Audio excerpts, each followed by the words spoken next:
حضرت انس رضی اللہ تعالیٰ عنہ سے روایت ہے کہ ایک آدمی آ کر صف میں شامل ہو گیا۔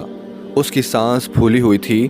اس نے کہا، اللہ سب سے بڑا ہے، اللہ کے لیے حمد ہے، حمد بہت زیادہ، پاکیزہ اور بابرکت۔ جب رسول اللہ صلی اللہ علیہ وسلم نے اپنی نماز مکمل کر لی تو فرمایا، تم میں سے یہ کلمات کس نے کہے تھے؟ تمام صحابہ کرام رضی اللہ تعالیٰ عنہ خاموش رہے۔ پھر آپ صلی اللہ علیہ وسلم نے فرمایا، یہ کلمات کس نے کہے تھے؟ وہ پھر خاموش رہے تو آپ صلی اللہ علیہ وسلم نے فرمایا، یہ کلمات کس نے کہے تھے؟ اس نے کوئی قابل مواخذہ بات نہیں کی۔ ایک آدمی نے عرض کیا، میں آیا تو میری سانس پھول چکی تھی، چنانچہ وہ کلمات میں نے کہے تھے۔